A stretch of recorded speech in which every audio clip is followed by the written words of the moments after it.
안녕하세요. 40대 초반 여자입니다. 사연 듣는 게 취미고요.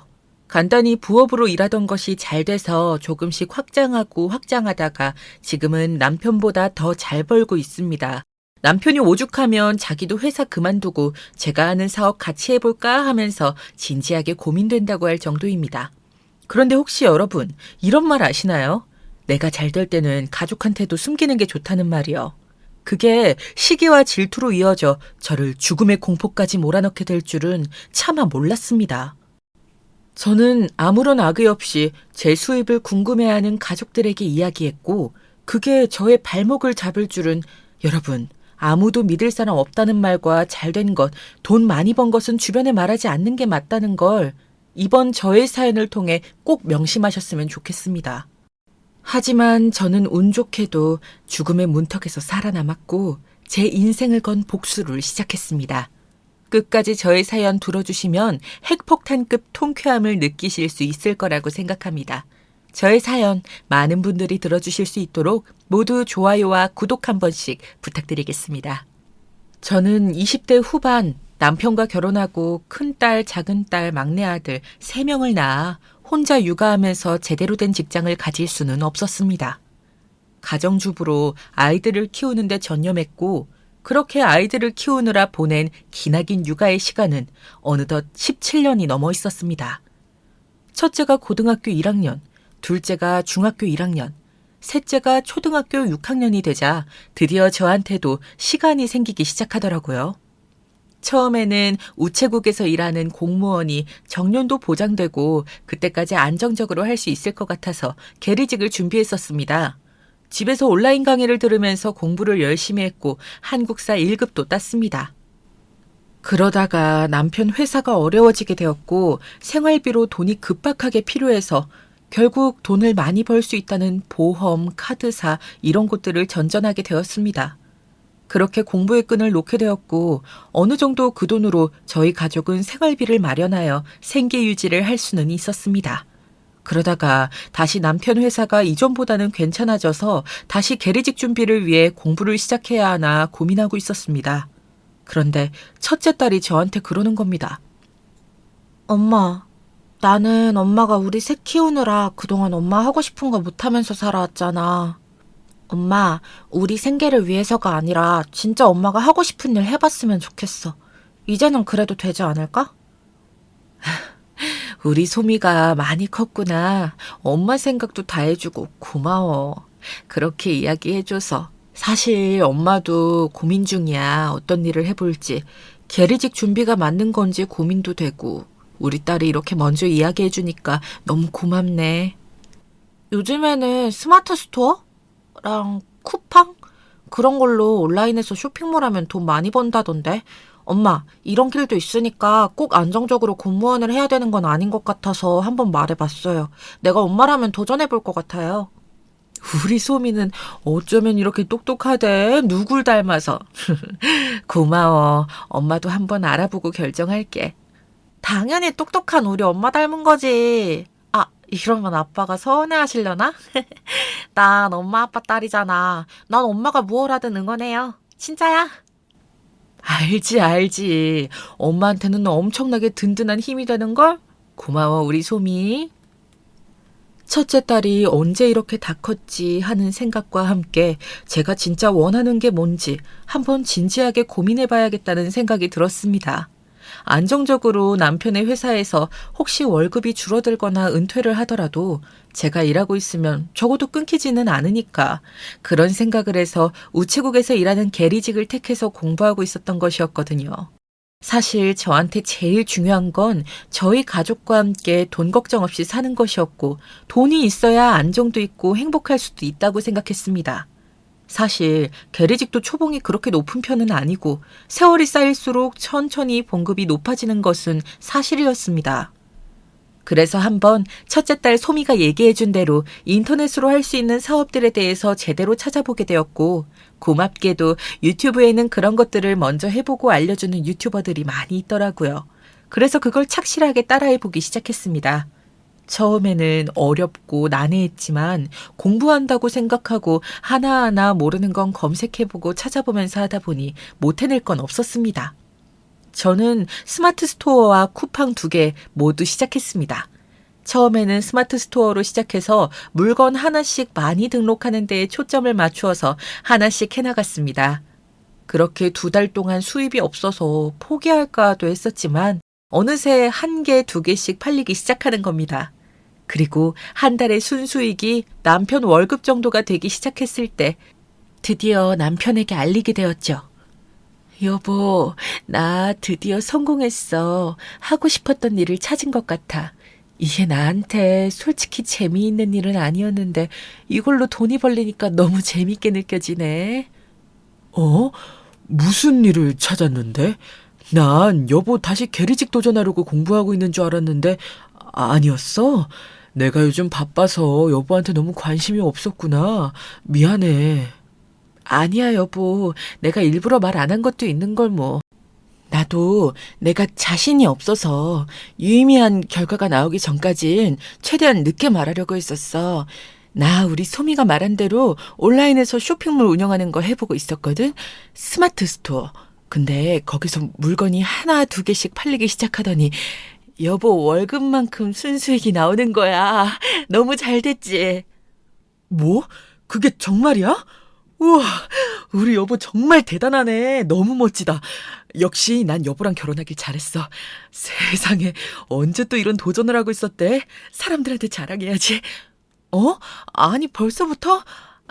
아직 사람들한테 말하지 말자. 이러다가 또 수익이 언제 어떻게 될지 모르고 이게 수익이 안정적인 건 아니라서. 그래도 여보가 나는 이렇게 성공한 날이 언젠가 올 줄 알았어. 그동안 애들 키우느라 여보는 육아에 집중하고 그게 늘 안타까웠는데 여보 눈에서 생기가 도는 이유가 바로 이거였구만. 여보 너무 고마워. 우리 여보가 정말 최고다, 최고. 아이고, 비행기 너무 태우는 거 아니야. 아우 어지럽네, 어지러워. 고마워 여보. 여보가 기뻐해 줄 줄 알았어. 나 정말 더 열심히 해볼게. 그렇게 스마트 스토어 사업을 본격적으로 더 열심히 운영했더니 혼자 힘으로는 어려울 정도로 커서 아르바이트생을 1명 고용할 정도가 되었습니다. 그래서 아르바이트생을 고용하고 저는 쿠팡에서도 같은 상품들을 등록해서 팔아보기 시작했습니다. 스마트 스토어에서 한번 잘 팔리기 시작한 저희 상품들은 쿠팡에서도 불티난 듯 팔리게 되었고, 쿠팡을 시작하면서 저는 아르바이트생을 2명으로 늘리고 안정적으로 남편의 수입보다 높은 수익을 매달 가져갈 수 있게 되었습니다. 매출이 아니라 순수익으로 이 정도 시스템을 만드는 데는 2년이라는 세월이 걸렸지만 저는 너무나 잘한 선택이라고 생각합니다.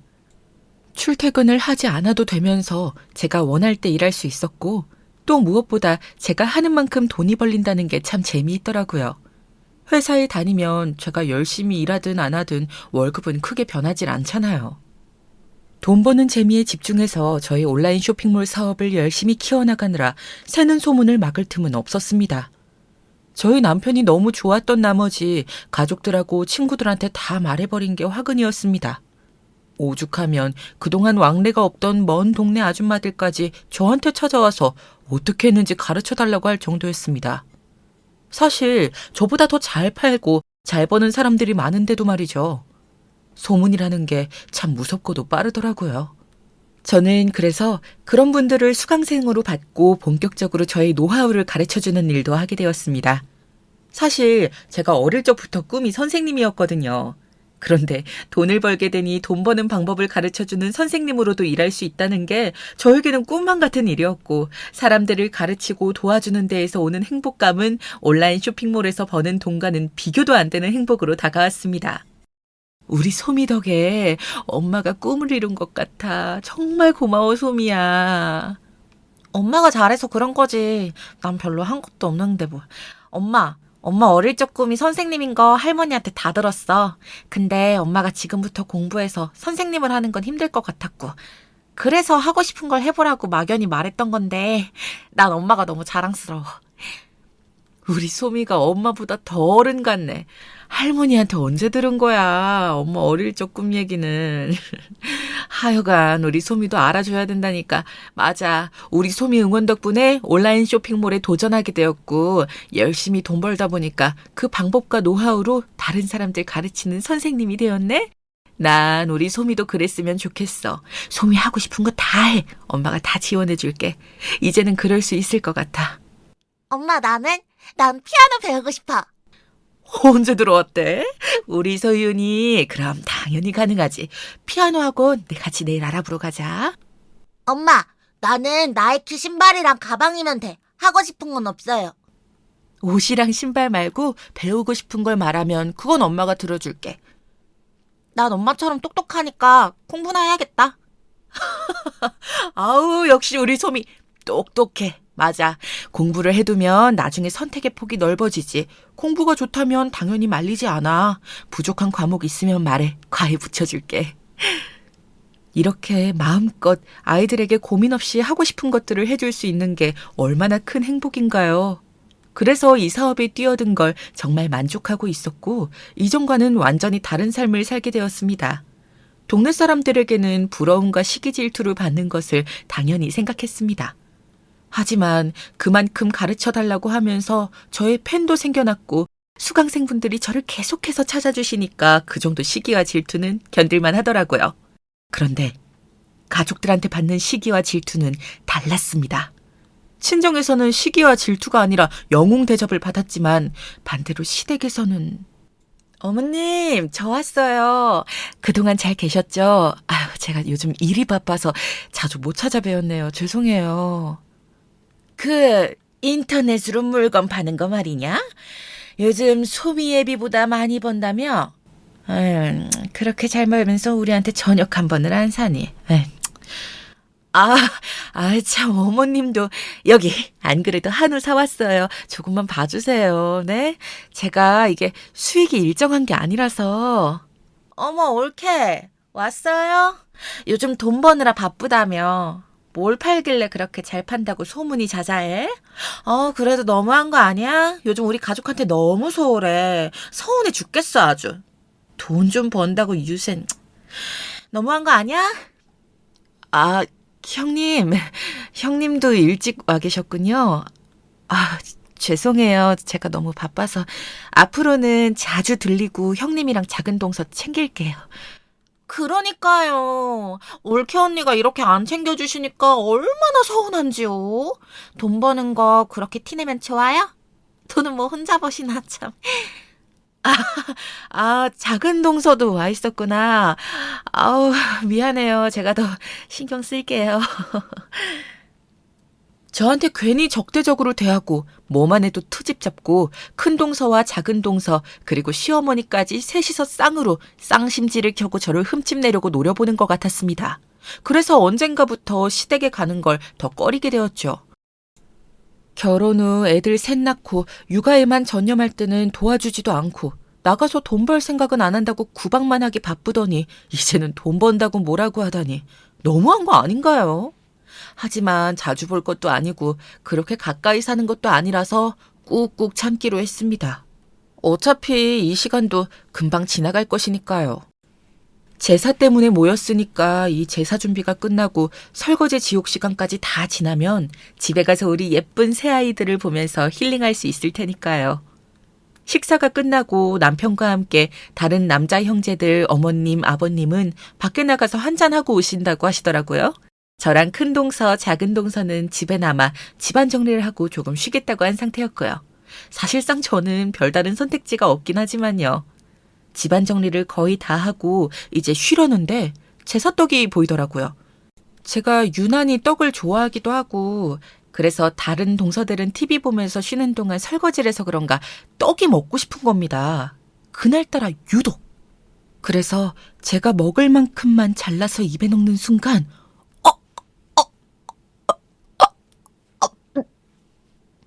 너무 맛있게 먹으려다가 떡이 목에 걸려서 넘어가질 않는 겁니다. 그래서 동서들 앞으로 달려가서 괴로운 얼굴로 좀 도와달라고 바둥거리기 시작했습니다. 정말 아찔한 상황이었습니다. 떡이 목에 걸려서 숨도 못 쉬겠는 거예요. 그런데 저를 본 동서들은 혼자 고상한 척 다 하더니 그새를 못 참고 혼자 떡을 먹으니까 이렇게 목에 탁 걸리지. 꼴 좋다. 어머, 정말 꼴 좋네요. 그동안 꼴 보기 싫어서 죽는 줄 알았는데. 형님, 이건 하늘이 주신 기회가 아닐까요? 이대로 냅둬보자고요. 그럴까? 이대로 죽으면 나 몰라라 하면 되잖아. 우리는 TV 보느라 몰랐다고 하면 되고. 역시 똑똑하단 말이야. 숨도 못 쉬고 죽어가는 저를 향해 비웃던 큰 동서와 작은 동서. 정말 악마가 따로 없더라고요. 정말 죽을지도 모르겠는 급박한 상황에서 제 머릿속에 든 생각은 오직 하나였습니다. 악마 같은 너희들, 내가 가만 안 둬. 어떻게든 저 악마 같은 동서들에게 복수를 해야겠다고 생각하고 이 악물고 안간힘을 쓰자. 얼굴이 더욱 빨개지더니 겨우겨우 떡을 뱉어내서 간신히 살아날 수 있었습니다. 간신히 살아난 저를 보며 동서들은 아쉽다는 듯이 입맛을 다시더군요. 이게 사람으로서 할 수 있는 짓일까요? 저는 절대 아니라고 생각했습니다. 정말 죽는 줄 알았네. 뭐야, 안간힘을 쓰더니 결국 살아난 거야? 아, 쓸데없이 명줄만 길어가지고. 참나. 살아났으니 뭐 떡 빼느라 고생했네. 올케는 참 좋겠어. 숨 넘어갈 줄 알았는데. 운도 좋아. 아니, 올케 언니 눈치도 없이 정말 죽다 살았네요. 축하해요. 올케 언니가 스스로 떡을 빼낼 줄 알았어요.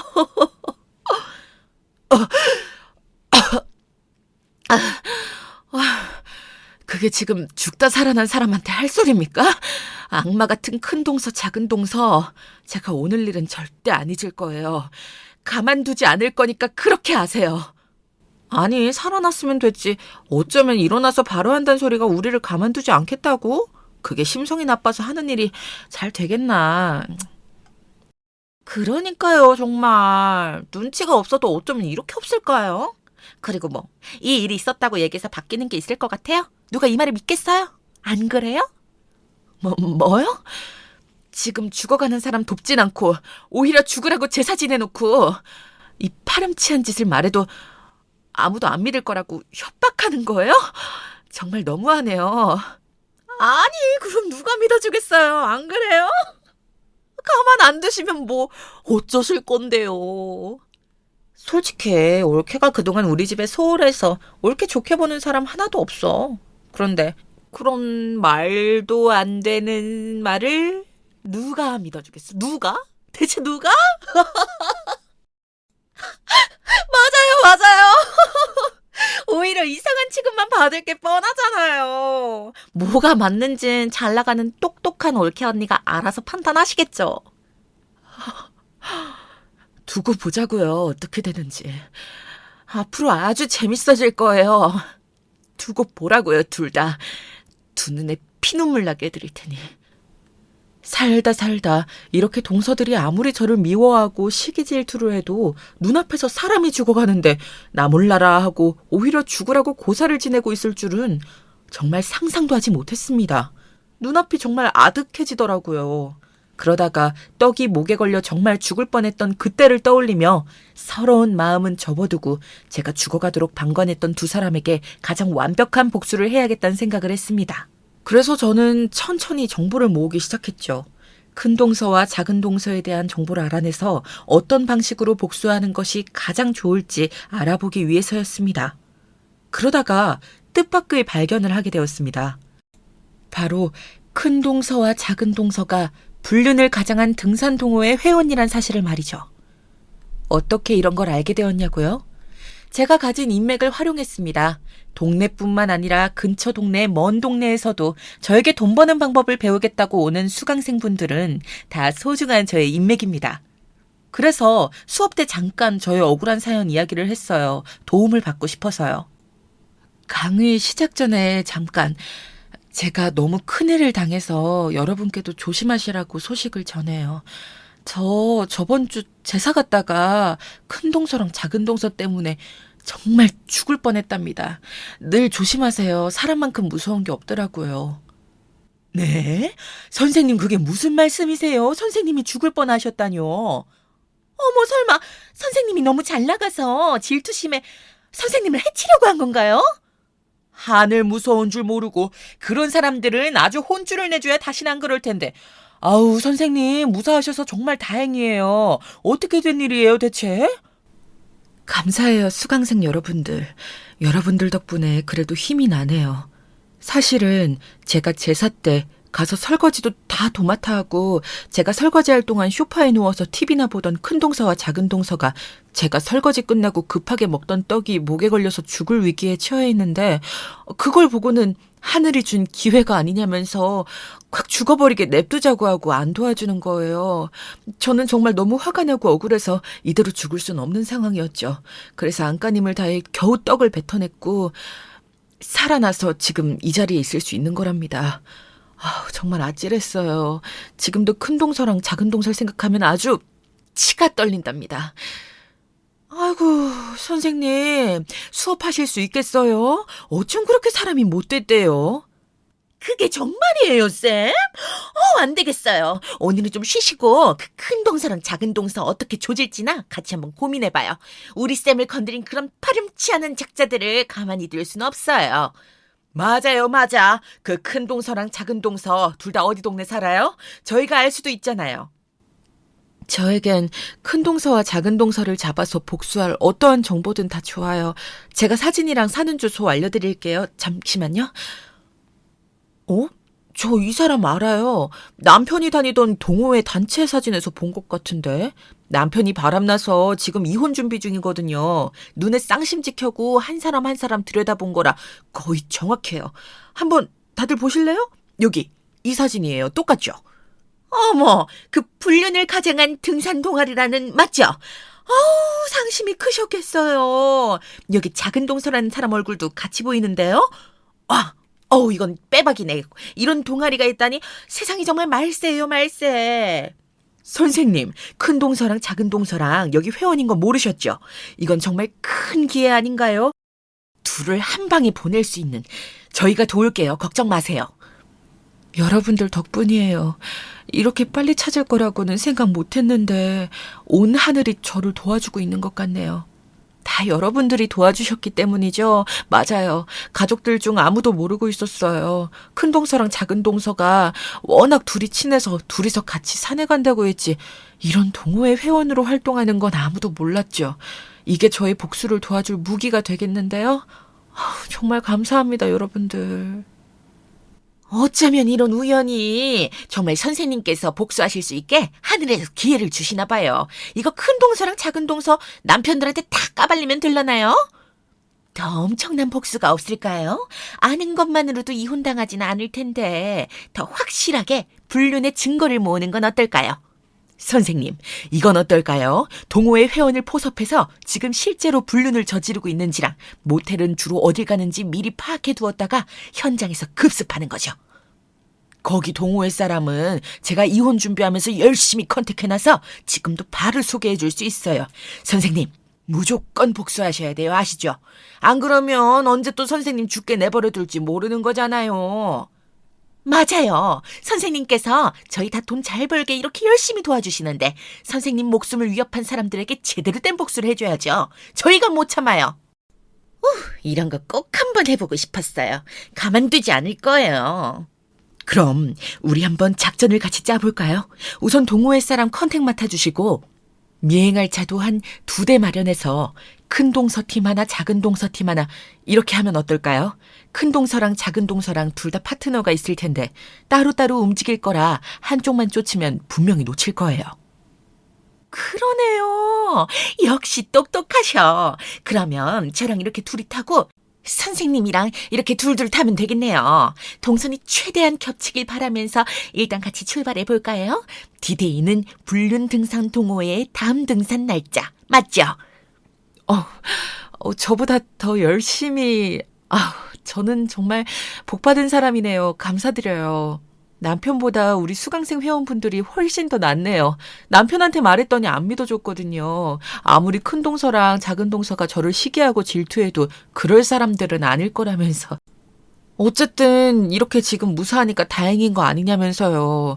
어쩌면 그렇게 자기 형제들이랑 똑같은지. 그 형제들도 당연히 제 말은 안 믿었었거든요.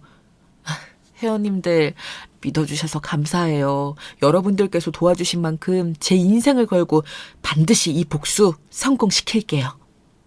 선생님께서 큰돈도 버실 줄 알고 저희 수강생들 매출도 나오게 꾸준히 도와주시는데 이 복수도 당연히 성공하실 거예요. 선생님이라면 하실 수 있다고요. 저희가 도와드릴 건데 걱정하지 마세요. 현장에서 증거 바로 보여주면서 협박하자고요. 세상에서 불륜하는 사람들이 제일 나쁜 것 같아요. 저희가 더 신난 것 같긴 하지만 선생님의 복수를 도울 수 있어서 정말 다행이에요. 여러분들 감사합니다. 그러면 작전 개시하시죠. 등산 동호회 연락되셨나요? 다음 등산 일정이... 제 일처럼 나서서 도와주시는 수강생 회원분들 덕분에 저는 든든한 아군을 얻었고 정말 일사천리로 복수를 준비할 수 있었습니다. 난생 처음 사람 미행이라는 걸 해보게 되었는데 복수를 위해서라면 뭔들 못하겠나요? 이미 이혼을 준비 중이던 수강생분의 안내에 따라서 하다 보니까 정말 수월했습니다. 무슨 일이든 증거를 남기는 건 정말 중요한 거더라고요. 제가 목에 걸린 떡을 빼내고 겨우 살아났을 때 그때 그 악마 같은 것들이 저에게 어찌 살아났냐고 살아나서 안타깝다, 아쉬워하던 대화를 녹음했더라면 이미 가족들 사이에서는 매장당했을 텐데요. 그래서 저는 더욱더 심기일전하는 마음으로 복수를 준비했습니다. 드디어 불륜을 가장한 등산 동호회에 다음 등산 날짜가 다가왔습니다. 평소처럼 저는 남편에게 수업을 하러 간다고 하고 차를 몰고 나왔습니다. 대기 중이던 다른 수강생분들과 두 대로 나눠 타고 목적지로 함께 향했죠. 사진을 찍을 카메라와 녹음기까지 완벽하게 챙겼습니다. 등산을 한다는 동호회 회원들을 따라가 보니 정말 등산은 안 하고 산 입구에서 사진만 찍고 각자 짝을 이뤄서 근처 모텔로 들어가는 거 아니겠어요? 처음 보는 광경에 할 말을 잃었습니다. 그리고 촬영을 시작했죠. 그렇게 한 2시간쯤이 지나자 큰 동서가 동아리 회원 남자와 나오는 걸 포착했습니다. 사진을 찍고 둘이 어디 가는지 미행하려다가 아직 작은 동서가 안 나와서 큰 동서부터 처리해야겠다는 생각이 들었습니다. 언제 나올지 모르기에 작은 동서의 미행은 다른 수강생분들에게 부탁했죠. 그리고 저는 큰 동서에게 녹음기를 켠 상태로 다가갔습니다. 이게 누구실까? 여기서 다 만나네요. 모텔 앞에서 만나니까 기분이 어떠세요? 아니, 올케가 여긴 어떻게 알고? 날 지금까지 미행한 거야? 뭐야, 누구야?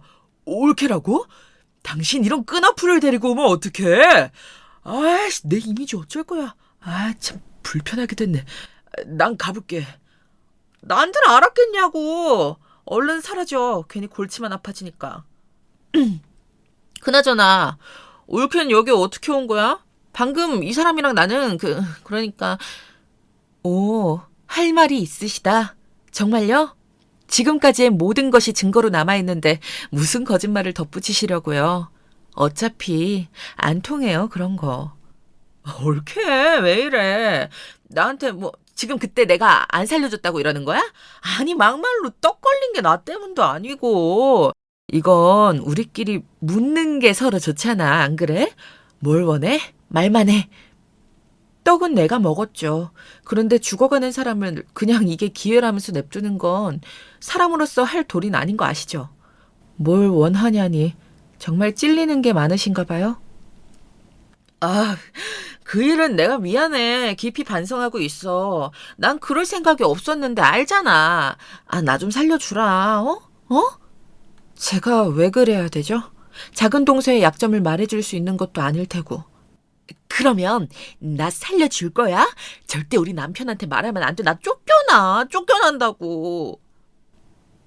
이야기하시는 거 봐서요? 작은 동서의 약점이 얼마나 큰 건지에 따라서 달라지지 않을까요? 입장 바꿔놓고 한번 생각해 보세요. 제가 어떻게 할 것 같은지. 내가 다 말할게. 이 등산 동호회도 내가 오자고 한 거 아니야. 오래전부터 만나는 사람이 여기에 있는 것 같더라고. 그래서 여길 다녀야 하니까 날 끌어들인 거지. 나랑 등산 간다는 핑계로 여기 좀 다닐 목적이었나 본데 결국 나까지 끌어들이려고 하더군. 그러면서 저 남자 소개시켜준 거야. 난 여기 들어온 지 얼마 안 됐고 그동안 나는 다른 회원들이랑 수다나 떨고 저 남자랑 시작한 지 정말 얼마 안 됐어. 진짜야. 믿어줘. 재밌네요. 그러면 작은 동서는요? 얼마나 오래된 건데요? 한 2년 넘었지? 아, 남편이 하도 의심한다고 그러면서 나한테 산행을 같이 시작하자고 한 게 3년 전이니까 걔야말로 정말 악질이지, 악질. 난 이용당한 거야, 순진하게. 정말이야. 이 동아리 만든 거의 원년 멤버라고 내가 다른 회원들한테도 들었는걸? 원하면 내가 얼마든지 더 얘기해 줄 수도 있어. 그래요? 재밌네요. 알겠어요. 계속해 보세요. 저는 여기까지 녹음한 걸 다른 회원들에게 전송했습니다. 그리고 계속 큰 동서의 이야기를 들어주는 척하면서 녹음을 다시 시작했죠. 작은 동서는 역시 큰 동서의 말이 맞았는지 한참을 더 있다가 밖으로 기어나오더라고요. 오래된 불륜 상대와 함께 말이죠. 수강생 회원분들은 그 둘을 미행했어요. 둘이 밥을 먹으러 가더라고요. 저는 큰 동서에게 마저 이야기를 듣고 작은 동서를 잡으러 갈 테니 작은 동서를 보내버리고 본인이 살기 위해서는 작은 동서에게 어떠한 단서도 주지 말라고 신신당부했습니다. 그랬더니 자기만 살려주면 작은 동서는 어떻게 되든 상관없다면서 마음껏 증거 모으고 하라고 하더라고요. 둘 사이는 끈끈한 줄 알았는데 제가 미워서 그렇게 둘이 붙어먹은 거였나 보더라고요. 하긴 그런 인간성이 어디 가겠나요. 저는 식사를 마친 작은 동서 불륜 커플에게 다가갔습니다. 아주 달달하니 신혼이 따로 없으시네요, 작은 동서. 여긴 어떻게... 올케 언니, 등산하고 오랜만에 아는 오빠랑 우연히 만나서 식사하고 있던 참이에요. 그래요? 저 큰 동서 만나고 오는 길인데 한번 재밌는 거 들어보고 이야기할까요? 그리고 아는 오빠랑 그렇게 다정하게 팔짱 끼고 나오고 반찬도 먹여주고 모텔에서 같이 나오나요? 아니 그건 어떻게... 날 미행한 거예요? 언제부터예요? 언제부터? 녹음된 거 들어보면 알 건데 굳이 입 아프게 내가 설명해 줘야 돼요? 어떻게? 이 불륜 상대는 집에 보내드리는 게 나을까요? 아니면 같이 듣는 게 나을까요? 뭐야? 이런 꼬리를 밟혀? 난 먼저 가볼 테니까 알아서 하고 나중에 연락해.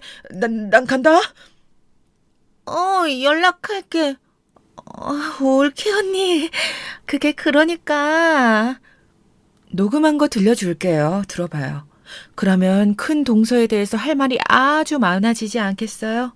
살겠다고 아까 1시간 반 전에 나랑 이미 모텔 앞에서 마주쳤는데 진정으로 작은 동서를 위했다면 미리 작은 동서한테 말해줬겠죠.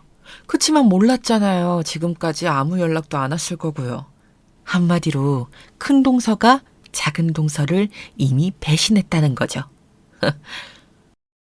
그러면 이미 큰 동서는 이 상황을 알고 있었는데도 저한테 한마디 귀뜸도 안 해줬다는 거네요? 세상에 말도 안 돼. 그동안 같이 붙어 다닌 세월이 얼마인데. 나야말로 할 말 많아요. 올케 언니, 저한테 다 물어보세요. 제가 다 까발려 줄 테니까. 먼저 배신한 건 큰 동서니까 제가 다 말할게요. 진짜예요. 그러니까 저 녹음 파일 좀 어떻게 해주세요, 네? 제발요. 그건 이야기하는 거 들어보고 결정하죠. 큰 동서에 대해서 쌓인 것도 할 말도 참 많으신가 봐요. 천천히 얘기해봐요. 여기서만 남자 벌써 5번 갈아치운 거 아세요? 여기 동호회에서 큰 동서는 진짜 왕따 당할 뻔했다니까요. 하도 이 남자 저 남자 꼬리치고 다녀서 제가 계속 그만하라고 해도 정도를 지켜서 만나셔야 된다고 아무리 말씀드려도 남자에 미쳐서 안 듣더라고요. 제 얘기도. 그래서 회원들이 돌아섰고 제가 한동안 그 갈등 중간에서 풀려고 얼마나 고생했는지 몰라요. 같은 동호회에 파트너 있는 남자도 건드려서 상대는 탈퇴시키고 양다리 걸리고 완전 난리도 이런 난리가 없다니까요. 제가 큰 동서만 아니었어도 진작 버렸죠. 가족이니까 여태껏 사정 봐주고 했던 건데 이젠 그럴 필요가 없어졌으니까.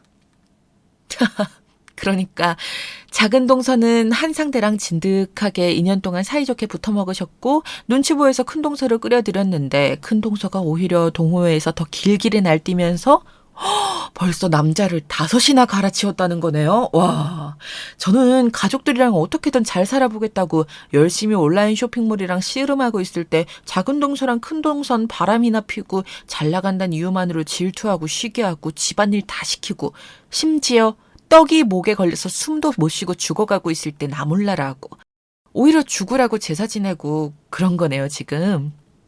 아, 아니, 올케 언니. 그때 일은 잊어줘. 그때 나랑 큰동서가 잠시 미쳤었나 봐. 올케 언니 혼자만 잘 나가니까 온라인 쇼핑몰로 돈 잘 버는 거 너무 유세 떠는 것 같아서 꼴 보기 싫어서 그만. 하지만 이제는 절대 그런 일 없을 거야. 정말이야, 믿어줘요. 지금까지 말한 것도 전부 녹음된 건 알아요? 이제야 인정하시네. 나 죽을 뻔했을 때 그대로 방치한 거, 죽으라고 오히려 옆에서 지켜본 것까지 전부 다. 이거 들고 그대로 시댁으로 갈 거예요. 이혼당할 준비나 하고 계시면 되겠네요. 큰 동서랑 사이좋게. 잘못했다니까요? 올케 언니, 정말 이럴 거예요? 왜 이렇게 말이 안 통해요, 정말. 가지 마요, 제발.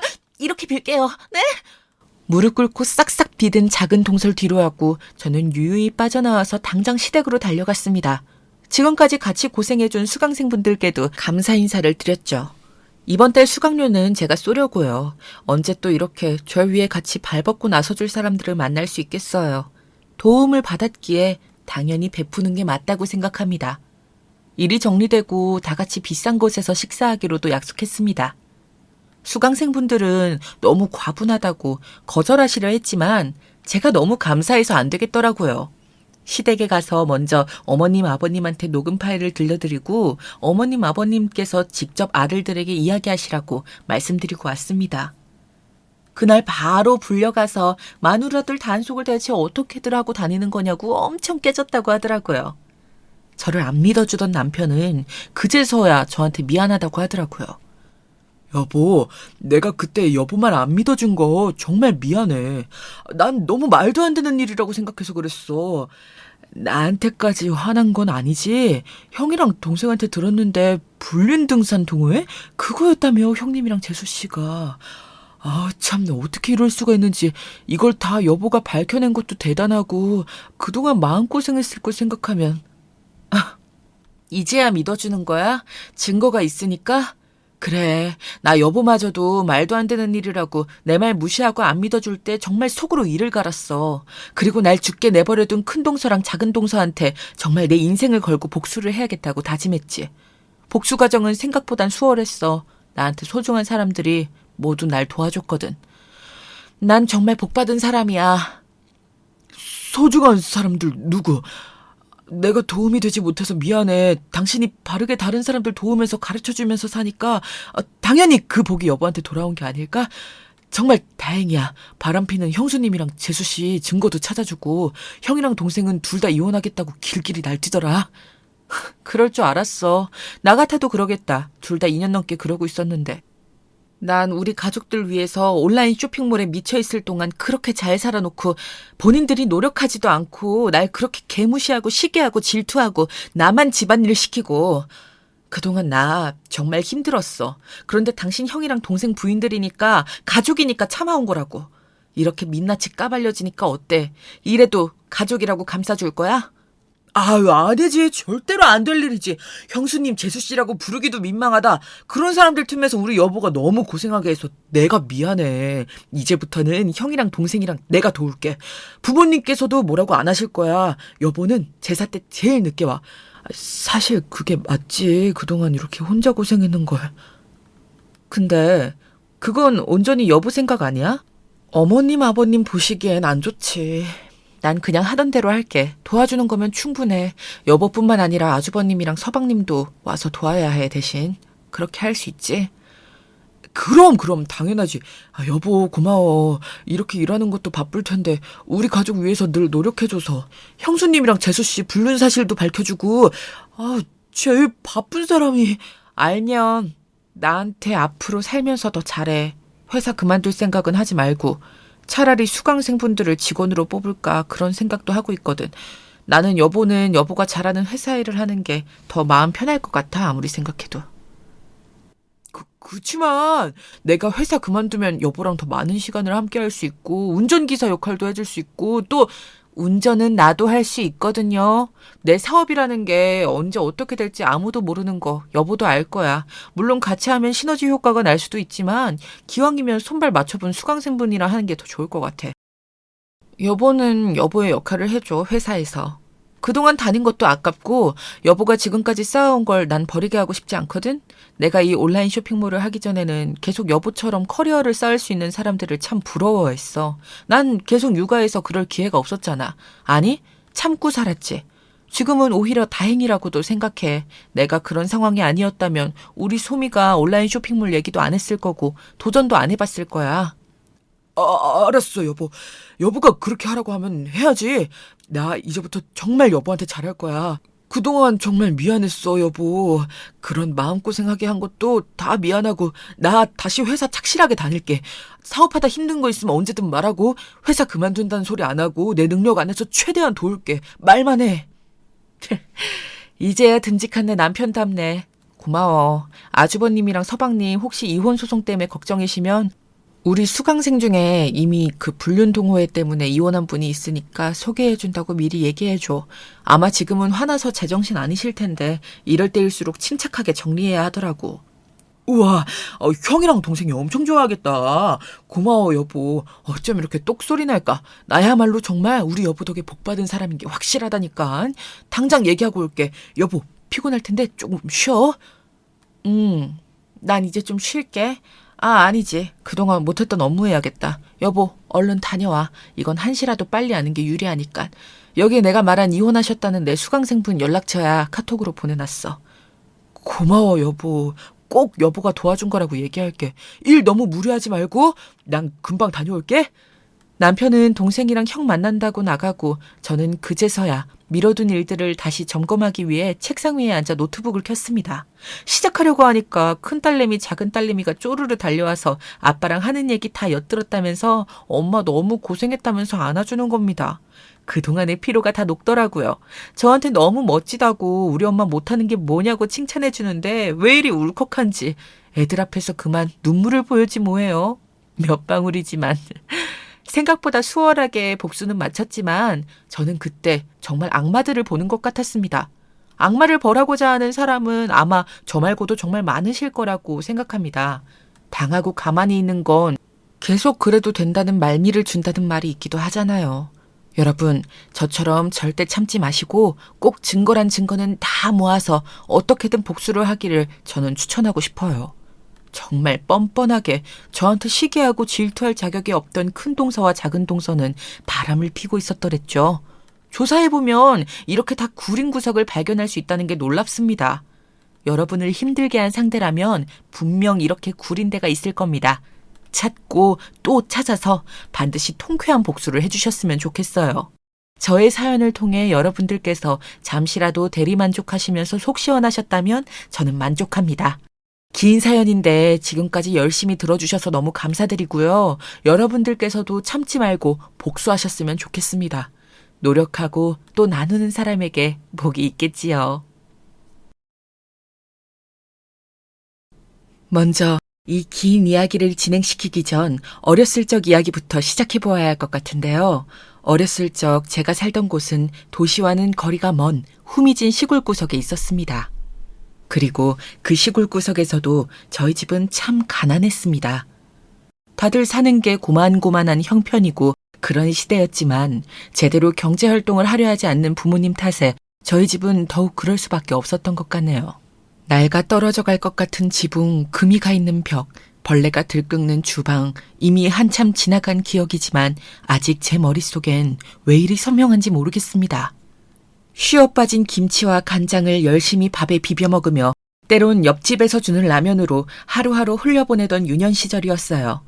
아버지라고 부르기도 애매한 이제는 얼굴조차 기억나지 않는 남자는 병적으로 술을 마시었고 아버지보단 조금 친근했지만 그럼에도 여전히 멀게 느껴졌던 엄마는 늘 한숨소리와 울음으로 잠에 들곤 하셨어요. 그 사이에 존재했던 외동딸인 저는 그런 부모님 밑에서 열심히 눈치를 보며 흙장난을 치곤 하였어요. 하지만 저희 집이 물질적으로 가난한 것만이 전부는 아니었답니다. 엄마, 나 옆집 미니가 가지고 노는 장난감 나도 갖고 놀고 싶은데. 저리 가. 엄마 지금 뭐 하는 거 안 보여? 아빠, 나 배고파. 라면 먹으면 안 돼? 그 나이 때 충분히 부릴 수 있는 응석. 어쩌다 엄마 아빠한테 그런 응석을 부리면 부모님은 얼음장보다 더 차가운 시선으로 마치 제 자식이 아닌 남의 자식을 대하는 손길로 저를 쳐내곤 하셨어요. 텅 빈 냉장고나 라면 박스보다도 그 눈빛과 손길이 어쩔 땐 더 섬뜩하기도 하였습니다. 그래서일까요? 일찍이 독립을 꿈꾸었습니다. 중학교를 지나 남들은 간간히 가곤 했던 고등학교도 가지 않고 성인이 되자마자 기어이 편지 한 장을 남기고 집을 떠나고야 말았던 그 결심도 거기에서 비롯되었던 것 같아요. 엄마, 아빠, 낳아주셔서 감사합니다. 키워줘서 고맙다는 말이 아닌 낳아줘서 고맙다는 말을 마지막으로 써내려가며 저는 다시금 결심했습니다. 이 집으론 절대 돌아오지 않겠다고. 하지만 떠나기 전 단 한 가지 마음속 가시처럼 걸리는 사람이 있었으니 바로 성희였어요. 성희야, 나는 반드시 여길 떠나 도시로 갈 거야. 거기서 새롭게 내 인생을 시작할 거야. 좋은 가정도 꾸릴 거고 성공이란 것도 해볼 거야. 내 힘으로 살아볼 거야.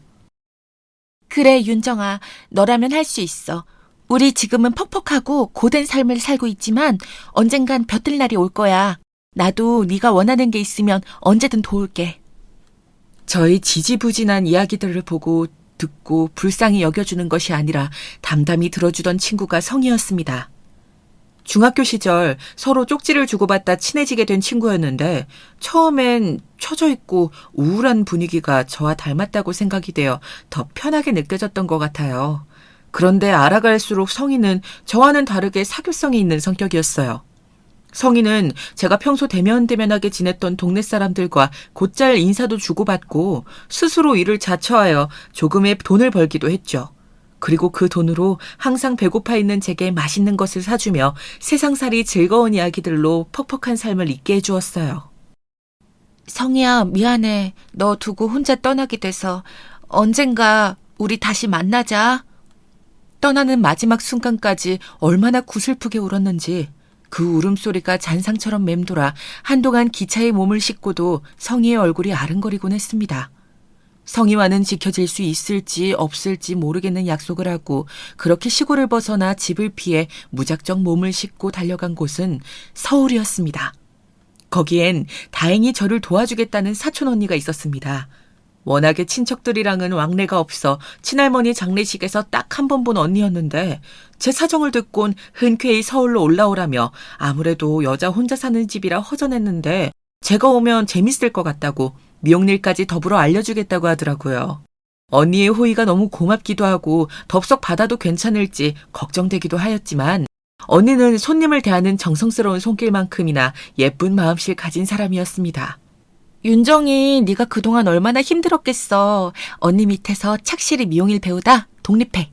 분명 넌 똑똑한 아이니 뭐든 빨리 깨우칠 거야.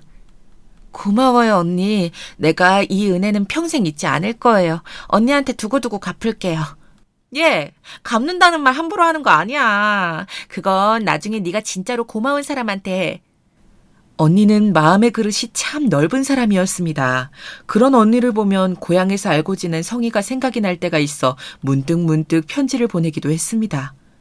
밤중에 어둑해진 미용실에 앉아 서울 생활의 힘든 점이나 옛날 우리가 나누었던 대화들, 이런 자질구레한 것들을 적어 보내는 시간이 저의 소소한 행복이었죠. 며칠 후 도착할 성희의 답장을 기다리는 것도 설레는 일이었고요. 하지만 늘 그렇듯 처음 가보는 길이 쉬울 리 없잖아요. 미용일이 고된 만큼 성희와의 연락은 조금씩 줄어들었어요.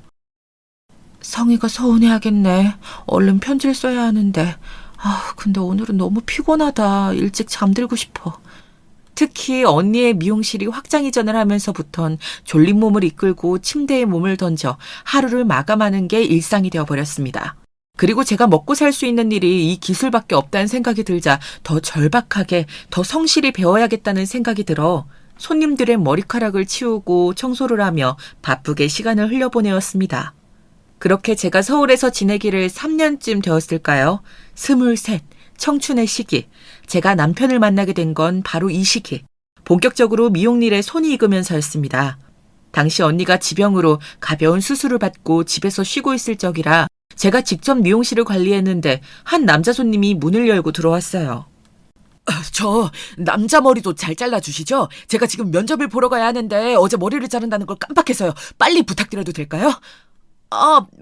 면접이요? 어쩌죠. 지금 대기 손님들이 있어서. 저 한 번만요. 지금 제가 시간이 정말 없는데 여기 말고 다른 미용실은 10분도 넘게 걸려요. 부탁 좀 드리겠습니다. 제발요. 땀을 삐질삐질 흘리며 헐레벌떡 들어온 남자가 코앞에 면접을 앞두고 있는지 너무나 간절한 얼굴로 부탁을 하는 것이었습니다.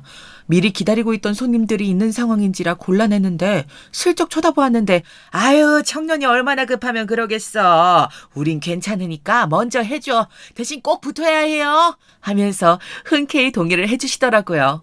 손님들의 동의로 덩달아 저도 다급해진 마음으로 솜씨를 발휘해 면접에 맞는 머리 모양을 해드린 것 같아요. 그러면서 짧은 대화 몇 마디 주고받았는데 자기가 대기업에 취직을 준비하고 있단 말을 하더라고요.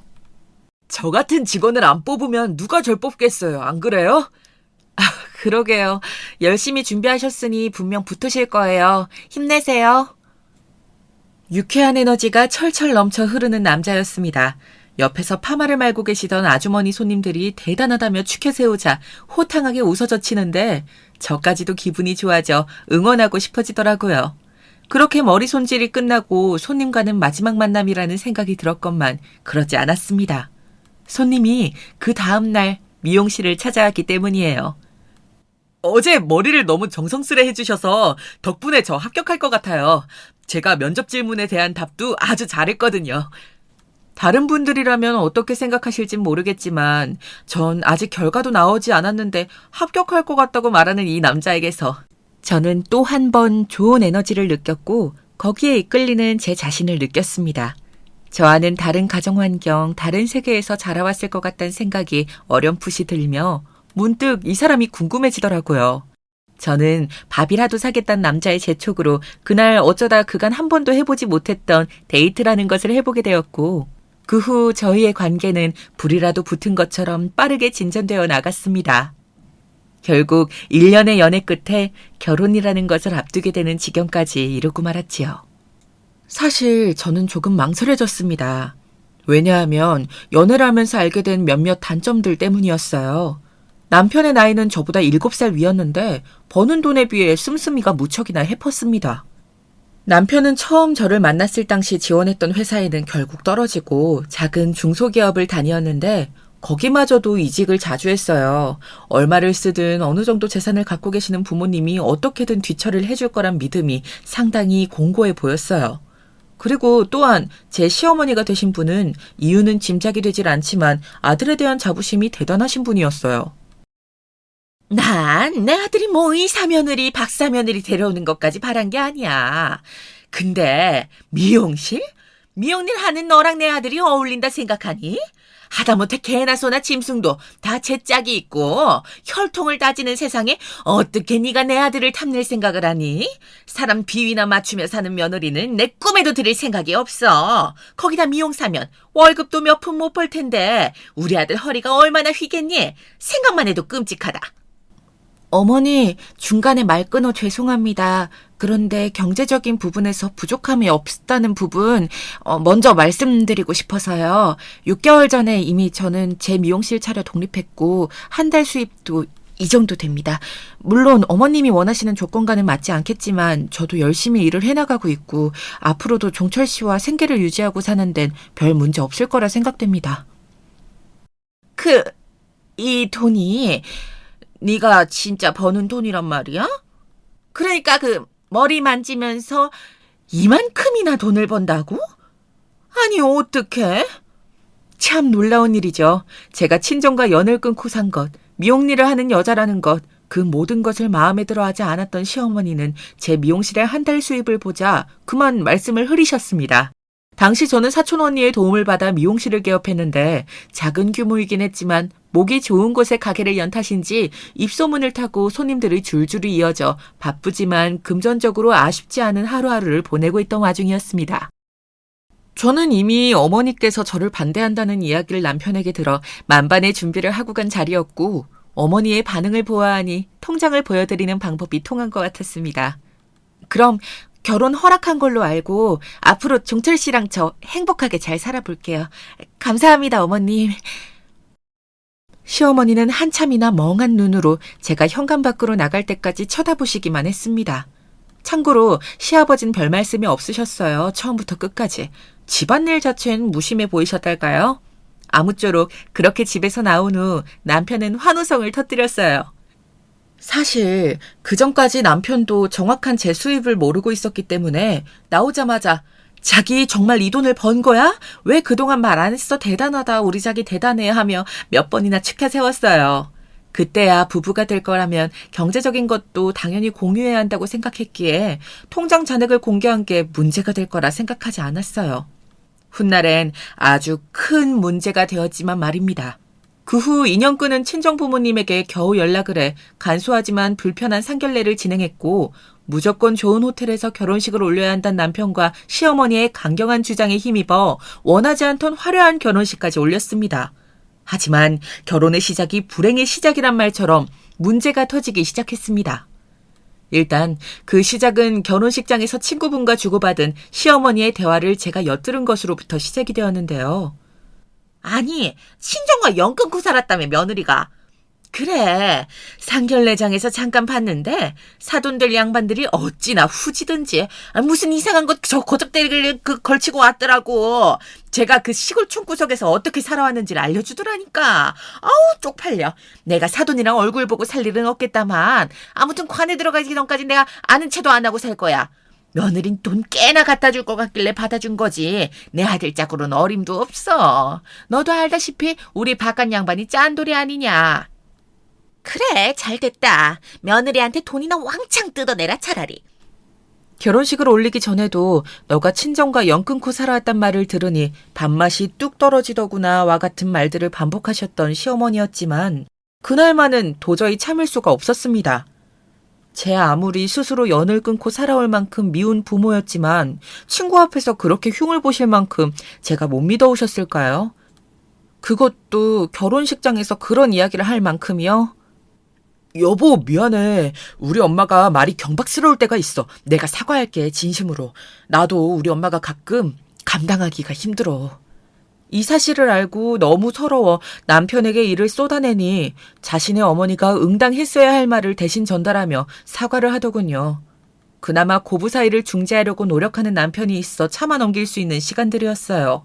하지만 시어머니의 횡포는 날이 갈수록 심해졌고 그러면서도 보이는 당당함은 참 저로선 이해하기 힘든 것들이었네요. 아가, 너 내 아들이 너 편이라 생각하고 뒤에 홀라당 숨어버리는 그런 짓 버리지 말아라. 저번에 집에 반찬 주러 가려 했더니 내 아들한테 비밀번호 알려주지 말라 그랬다며?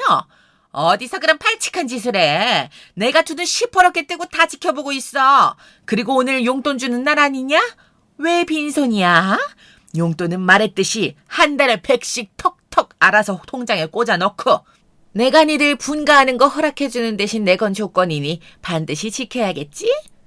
시어머니는 자신이 애지중지 키운 막내 아들이니 무조건 결혼 후 1년 동안만이라도 끼고 살아야 한다고 주장했지만 저와 남편의 반대로 그게 성사되지를 못하자 돈 잘 버는 며느리를 이용해야겠다는 심산이 드셨는지 용돈을 요구하고 나서셨습니다. 시댁은 결코 못 사는 집안이 아니었어요. 대대로 땅을 물려받아 노후 준비가 되어 있는 집안이었습니다. 시아버지 역시 자수성가에 자기만의 사업체를 알뜰하게 꾸려가시는 분이었고요. 엄마가 돈이 부족한 것도 아닌데 무슨 한 달에 100씩이나. 저번에 얘기했듯이 그냥 중요한 날만 챙겨드리고 나중에 엄마 아버지 힘드실 때 챙겨드리면 안 돼? 돈이 부족하면 내가 아버지한테 말해볼까? 됐어. 짠돌이 네 아버지가 무슨 돈을 준다고. 내가 오늘 몇 개의 모임을 취소했는지 알아? 나이 들면 돈 빼고 남는 게 없어. 돈이 최고라고. 돈이 있어야 사람도 만나고 좋은 데도 가보는 거지. 니들은 이렇게 사는 내가 가엾지도 않니? 예, 너 아가. 입 있음 말해봐라. 물론 시어머니에게도 이유는 있었지요. 시아버지께서 부쩍 요즘 시어머니의 사치를 마음에 안 들어 하시곤 카드를 막아 현금으로만 돈을 주고 계셨거든요. 어머님, 용돈 드릴게요. 대신 어머님께서도 지켜주셔야 할 부분은 있어요. 그래야 저희가 가족으로서 부딪히지 않고 잘 살아갈 수 있을 것 같아요. 작성해 왔는데 한번 읽어봐 주실 수 있으세요? 속으로 시아버지께서 현명하시단 생각은 들긴 했지만 내색하지 않고 전 제가 적어온 종이들을 내밀었습니다. 그걸 보자 시어머니는 난리가 났고 거품을 물고 쓰러질 듯 저를 노려보셨어요. 제가 건넨 건 다름 아닌 시어머니께서 지키셔야 할 것들이 담긴 종이였지요. 사실 신혼생활을 시작한 지 무려 1년도 되지 않은 시점에서 시어머니는 부부 사이의 영역을 정말 많이 침범하셨습니다. 예를 들어 남편에게 비밀번호를 알려달라고 한 뒤 신혼집에 무작정 들어와 속옷이며 냉장고며 다 마음대로 뒤집어 놓고 가는 것은 예사였고, 그러고 나선 남편 속옷색이 남편 취향과 맞지 않는다, 상해가는 음식이 여직 냉장고에 있으면 어떡하냐 등등 온갖 메시지들을 보내셨어요. 그러고도 기분이 풀리지 않는지 친정에서 못 배워 먹어서 이러는 거라면 내 100번 1000번 부처의 마음으로 이해하려 하지만 그럼 시애미한테라도 와서 배우는 노력을 해야지 어디 노력도 없이 내 아들을 꽁으로 얻으려들여, 이런 문자들을 보내곤 하셨습니다. 그럴 때면 시어머니는 도대체 아들을 무슨 거래의 대상이나 조건으로 생각하고 있는 게 아닐까 하는 의구심이 들기도 했습니다. 아니면 그저 제가 미워 어떻게든 흠을 잡으려 드시는 것이거나요. 하지만 무엇이 되었든 간에 저는 속상했고 화가 났습니다. 어머님, 잘 읽어보시고 이대로 지켜주셨으면 좋겠어요. 나름 강단을 보여주기 위해 전달한 종이였습니다. 하지만 그게 커다란 실수가 될진 몰랐지요. 그때였습니다. 도저히 겪고도 믿기지 않을 일이 일어났습니다. 한쪽 뺨이 얼얼해지며 입안에 피맛이 돌더라고요. 앞을 보니 시어머니가 그 투박한 손으로 저를 강타하시고도 씩씩거리고 계시더라고요. 어디 대학도 못 나온 겨우 미용일이라는 계집애 간 내 아들을 잡아먹어서 이런 수모를 겪게 해? 엄만 정말 미쳤어. 아니 도대체 왜 이래? 어떻게 엄마 며느리를 때려? 맞아야지. 맞아야 정신을 차리지. 이렇게 근본도 없는 것들은 소돼지 짐승들처럼 쳐맞아야 돼. 다행히 시아버지가 오셔서 하다못해 며느리한테 손을 올리는 건 두고 보지 못하시겠다며 크게 시어머니를 혼내셨고, 덕분에 시어머니는 한참 동안 잘못했다 비셔야 했습니다. 하지만 남편의 위로든 무엇이든 이미 제가 시어머니에게 뺨을 맞았다는 사실은 변함이 없었기에 마음이 풀리질 않았습니다. 풀릴 리가 없지요. 그 후 한동안 시어머니를 보고 살고 싶지 않아 명절이든 어느 때든 가지 않았어요. 폭풍 같은 사건이 한 차례 지나가고 시어머니로부터 완전히 단절되어 남편과의 시간에만 집중하기로 했습니다. 그것이 정신건강에 훨씬 이로울 것 같았어요. 그런데 그러던 어느 날 남편이 갑자기 회사를 그만두고 싶다고 말하더라고요. 지금의 회사가 자기와 맞지 않고 직원들의 사고방식도 너무나 고리타분하다면서요. 여보, 아직 1년도 안 다닌 회사잖아. 조금 있으면 연봉 협상도 할 수 있을 텐데 조금만 참고 다녀봐. 돈이 문제가 아니야. 당신도 알다시피 나는 회사 체질이 아니야. 그리고 당신이 엄마랑 소원해지는 바람에 나 집에서 지금 어떤 지원도 못 받고 있어. 그러니 내가 사고 싶은 시계도 하나 못 사는 인생 살고 있잖아. 그러니 그냥 나 사업할 수 있도록 돈을 주든 해줘. 당신 돈 잘 벌잖아.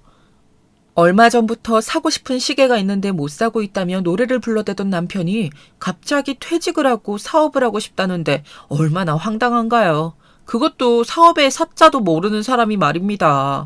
제가 안 된다고 강하게 반대하고 나서자 남편의 목소리는 고성이 되어갔습니다. 아니, 내 인생인데 내 맘대로 못해? 당신 돈 잘 벌잖아. 남들은 돈 잘 버는 마누라 있으면 뭐든 하나 차려서 떵떵거리면서 산다 하더라. 너는 그거 하나 못해줘서 남편 기를 죽게 만드냐? 여보, 나도 힘들게 버는 돈이야. 쉽게 만지는 돈 아니라고. 그리고 당신이 당신 힘으로 돈 벌어서 기 세우고 다니면 되지. 미용실에서 일어나는 수많은 사건, 사고들, 고객관리, 직원관리, 이 모든 것들을 다루어 나가며 하루하루 힘겹게 살아가고 있는 제게 남편은 참 잔인했습니다. 제가 못해주겠다 하니 그럼 다 관두자며 대뜸 이혼을 하자고 하더라고요. 자기가 하고 싶은 사업이 있고 계획서까지 작성해둔 상태인데 지원해주지 않으면 우린 더 이상 함께할 수 없다고 말입니다. 자기를 믿어주지 않고 하찮은 남자로 만드는 저에 대해 단단히 실망했다는 이유까지 드는데 어처구니가 없었습니다. 이래서 인생이 뜻대로 흘러가지 않는다고 말하는 것 같습니다. 내 편이라고 생각했던 남편 역시 돌변하더군요.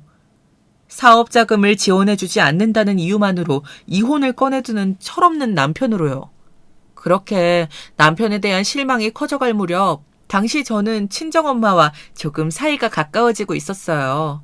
애증의 대상이었던 아버지가 돌아가시고 장례식을 함께 치르면서 엄마와 이런저런 이야기를 나누게 되었는데 그 여파가 컸던 건지 부쩍 집에 돌아와서도 엄마 생각이 나더라고요. 남편과 각방을 쓰기 시작하며 혼자 있는 시간이 길어지면서 괜스레 엄마에게 전화를 걸어 이런저런 이야기를 나누기도 하고요. 그러다 엄마에게 살짝 남편 이야기를 흘렸는데 엄마가 예상외로 길길이 날뛰셨습니다. 내가 네 아빠한테 당하고 산 세월도 억울해 죽겠는데 너까지? 안 된다. 됐어. 그런 남자는 하등 모자른 인간이야. 당장 헤어져라. 네가 뭐가 부족해서 그런 욕을 듣고 살아. 친정엄마 마음이 이해되지 않는 건 아니었지만 이혼은 쉽사리 할 수 있는 결정이 아니었습니다. 제가 보수적이라면 보수적인 사람일 수도 있겠지만 이혼은 정말 못 견딜 때 하는 결정이라고 생각했어요.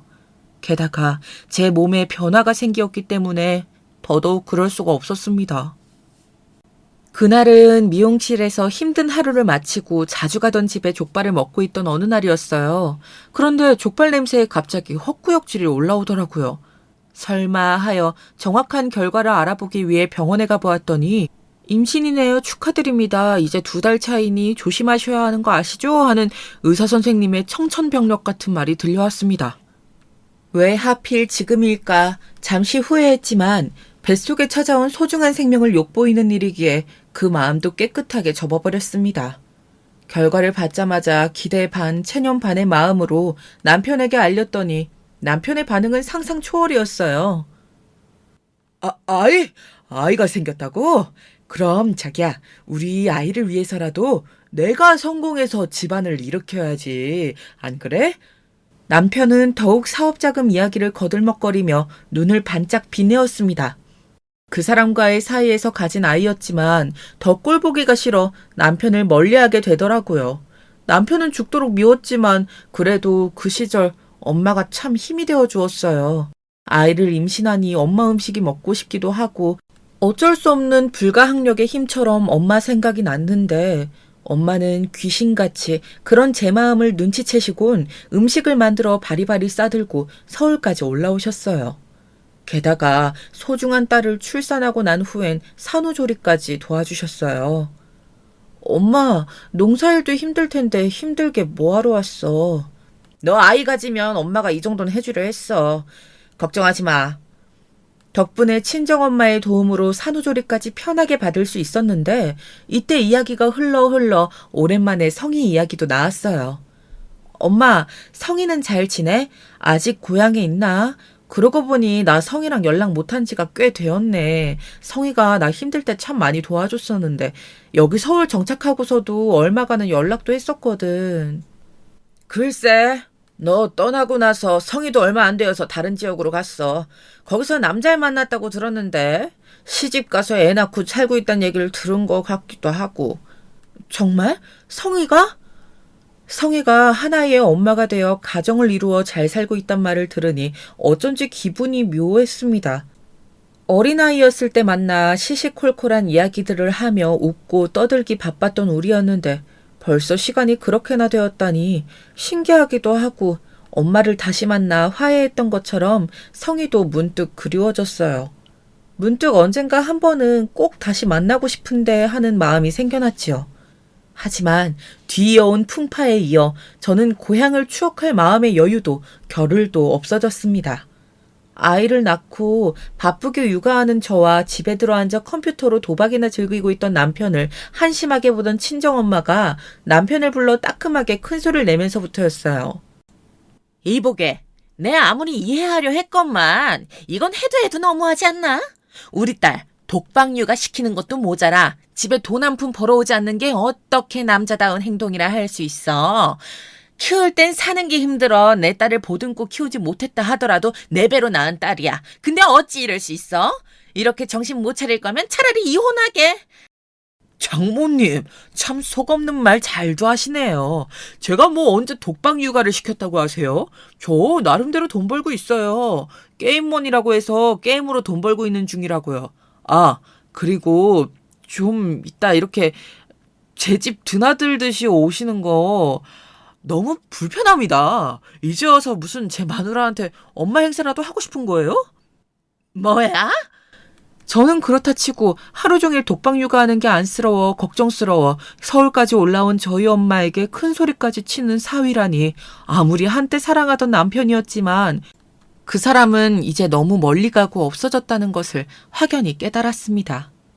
아이가 있어도 이제는 이혼을 생각해야 한다는 것을 너무도 확연히 알게 되었어요.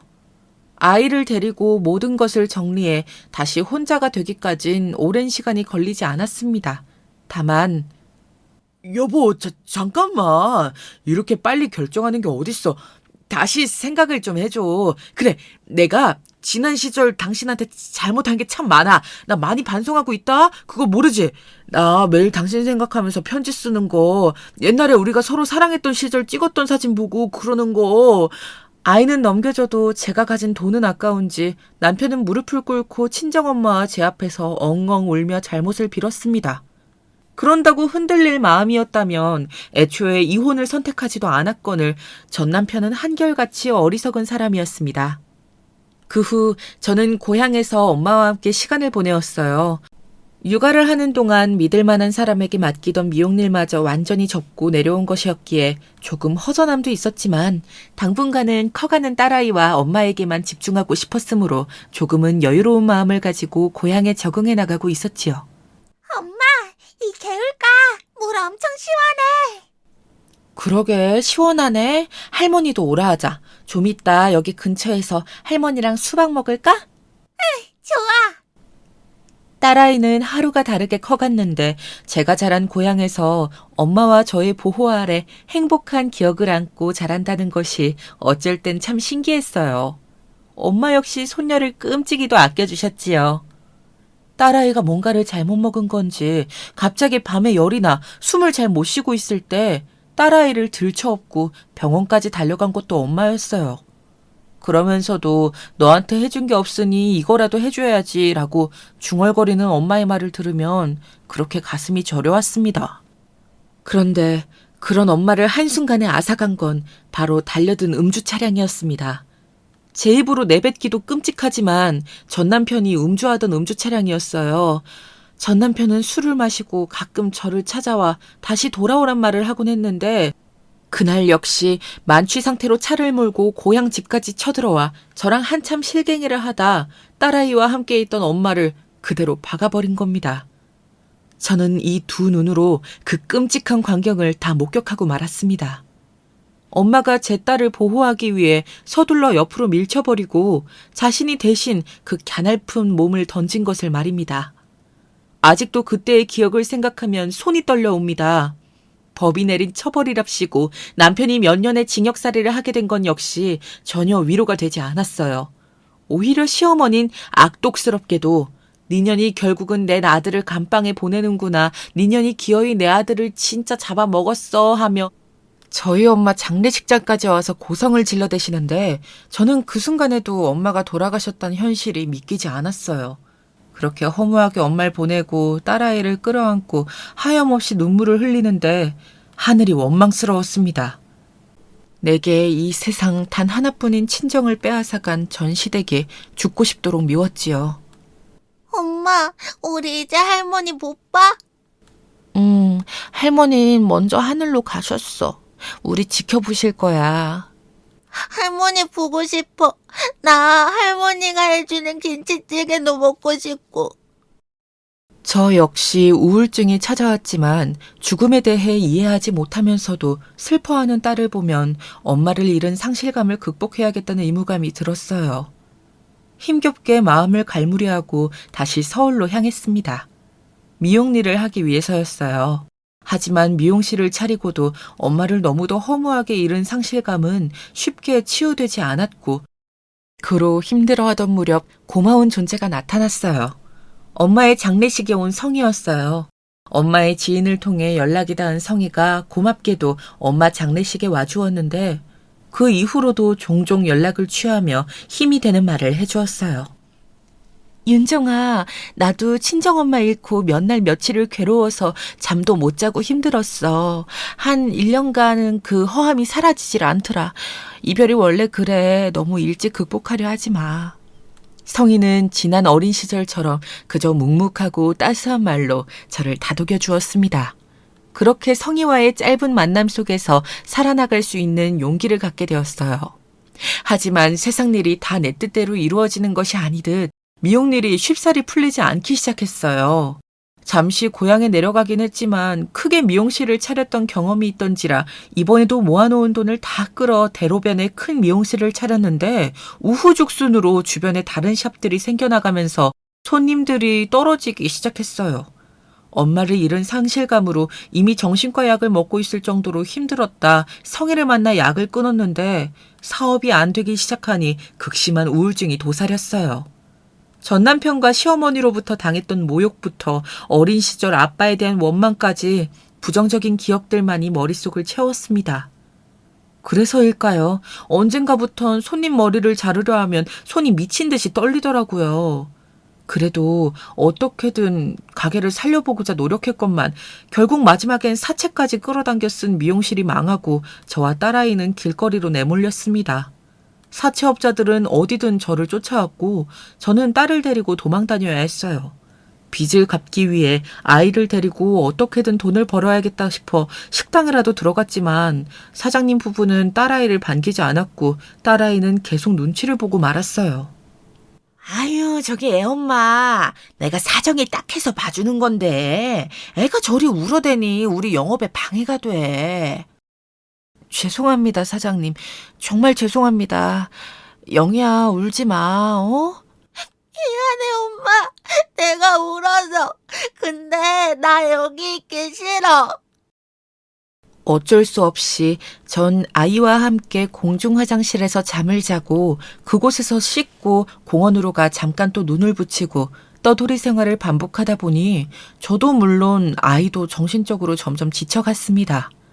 엄마, 나 배고파.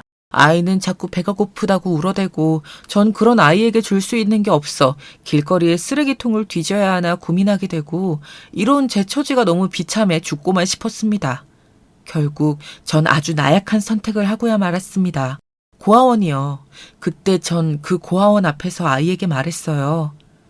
영희야, 절대 엄마가 있다고 하지 말고 얌전히 있어. 선생님들 말 잘 듣고. 알았지? 엄마 있는 건 비밀이야. 아이를 고아원으로 보낸 엄마는 악착같이 살았어요. 아이를 다시 데려오기 위해 떨리는 손을 부여잡고 다시 미용 가위도 들었어요. 하지만 빚이라는 건 정말이지 무서웠습니다. 아무 생각 없이 쓴 사채빚은 잠자코 먹는 시간 아껴가며 일만 해도 갚기 무리였습니다. 딸아이를 오직 찾아오겠다는 일념 하나로 그렇게 미친 듯이 1년간을 일해야 했지만 빚은 줄어들 기미가 보이질 않았고 딸아이가 보고 싶어 밤마다 울었지만 행여나 저를 보고 달려올까봐 고아원의 외부 전경만 보고 돌아오며 그리움을 달래어야만 했습니다. 그런데 어느 날 시장통에 있는 큰 국밥집에서 일을 하고 있을 때 도란도란 이야기를 나누며 손을 잡고 걸어가는 모녀의 얼굴을 바라보게 되었어요. 참으로 행복해 보이더라고요. 그 순간 전 시장 바닥에 엎어져 그만 오열을 하고 말았습니다. 그리고 아이가 너무 그리워 안 되겠다 싶어 다시 고아원을 찾아갔는데 청천벽력 같은 말이 들려오더라고요. 있잖아요. 오렌지 그려진 티셔츠 입고 들어온 여자애 기억 안 나세요? 기억 안 나실 리가 없을 텐데 제가 보여드릴게요. 아니요, 됐어요. 그 아이 이미 입양되었어요. 뭐라고요? 아니, 우리 애가 왜 입양이 어떻게... 딸아이는 1년 사이 입양이 되었다고 했습니다. 듣고도 믿기지 않아 몇 번을 물었어요. 딸아이를 찾을 길이 없다 생각하니 남은 빚을 갚을 의지도 사라지더라고요. 차라리 사채업자들 흉기에 찔려 죽고 싶었습니다. 허나 사람 목숨이 참 질겼습니다. 몇 년이 지나니 그래도 살다 보면 한 번쯤은 딸과 만날 날이 오겠지 하는 마음으로 살게 되더군요. 어쩌면 그게 저의 유일한 삶의 이유이자 희망이었을 겁니다. 그리고 시간은 참으로 헛되게 또 빠르게 흘러가더군요.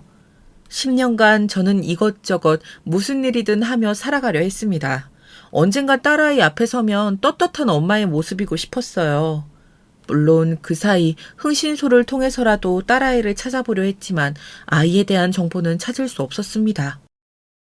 그때 저에게 다가온 남자가 한 명 있었어요. 미국에서 세탁소를 운영하는 남자였는데 잠시 자식들 얼굴을 볼 겸 한국에 들어온 남자였습니다.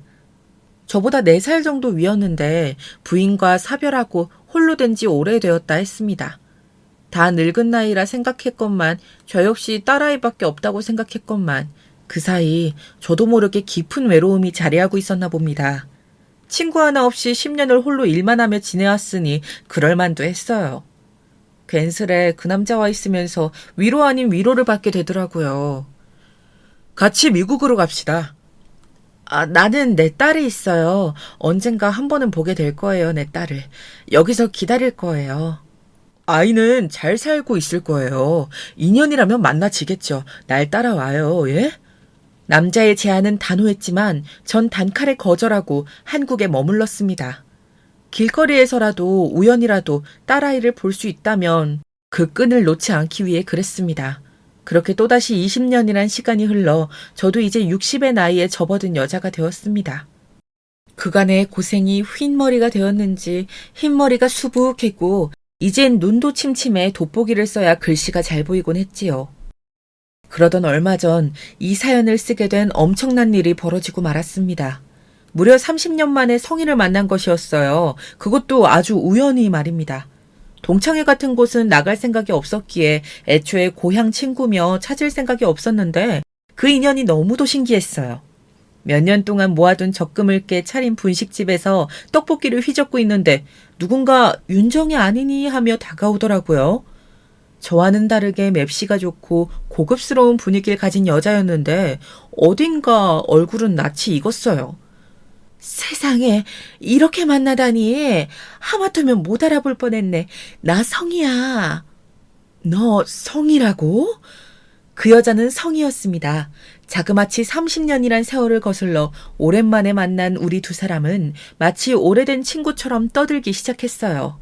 부잣집 사모님처럼 저와는 처지가 다른 것 같은 친구의 모습에 초라한 감정이 느껴지면서도 고향 친구를 만났다는 것 자체에 편안함이 느껴진 건지 제 분식집에서 한 두어 시간을 정신없이 시간 가는 줄도 모르고 떠든 것 같아요. 한참 이야기를 하다 성희가 먼저 자기 집으로 가자고 제안했습니다. 어차피 손님도 떨어졌겠다. 오늘 재료도 소진되었으니 이렇게 만난 김에 고향 친구를 만나 그간 못한 속풀이를 하고 싶었어요. 그래, 어디 잘 사는 친구네 집 구경 한번 가보자. 우스갯소리로 그 말을 던지고 성희의 차를 타고 향했는데 정말이지 친구의 집은 상상 이상으로 잘 살아 보였습니다. 와 하며 탄성을 내지르는 절 데리고 성희가 얼른 가자며 고급스러운 주차장을 지나 엘리베이터 안으로 끌고 들어가더군요.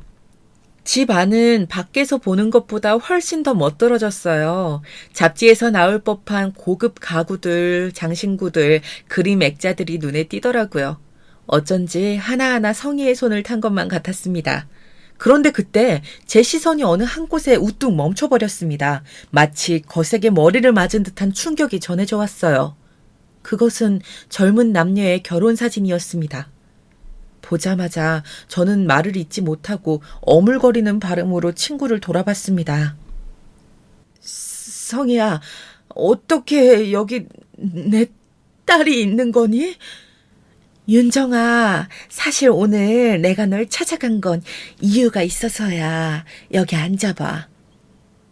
성희는 이런 저의 반응을 예상했다는 듯 차분하게 저를 소파에 앉혀놓곤 미리 준비한 차를 꺼내 앞에 놓아주었어요. 그때서부터 성희는 제게 하나하나 모든 이야기를 풀어놓기 시작했어요. 저는 흐느끼며 그 이야기를 들을 수밖에 없었습니다. 우연히 고아원 봉사를 갔다 내 딸아이를 봤어. 처음엔 믿을 수 없었지. 네 딸이 왜 고아원에 있는 건지. 너가 자식을 버릴 엄마가 아닌데 도대체 무슨 사연이 있는 건지. 나도 처음부터 영희를 데려올 생각은 없었어. 그런데 넌 몰랐겠지만 애가 얼마나 고아원 생활을 무서워하던지 매일을 울고 힘들어했어. 그때 내가 영희를 데려와 길러야겠다고 생각했어. 네가 혹여나 아이를 찾을까봐 연락을 해보려 했지만 방도도 없었어. 그러다 남편 회사가 갑자기 해외 지사로 발령이 나면서 영희를 데리고 가야 하는 상황이 된 거야. 난 영희를 다시 고아원에 데려다 놓을 수가 없었어. 이미 너무 많은 정이 들어버렸거든. 조금 더 솔직히 말하면 아이가 없던 우리 부부에게 영희는 마치 하늘이 준 선물 같기도 했고, 영희가 미국에 자기도 데려가 달라면 우는데 내가 영희를 지키지 않으면 안 될 것 같더라고. 그렇게 성인의 가족은 저를 찾을 새도 없이 그렇게 영희와 함께 해외로 나가 살게 되었다고 합니다. 그리고 미국에서 30년에 가까운 세월 동안 아이를 키우며 어느새 자기 아이라는 생각으로 딸아이를 길렀다고 해요. 그러니까 이 모든 게 우연이 아니었구나.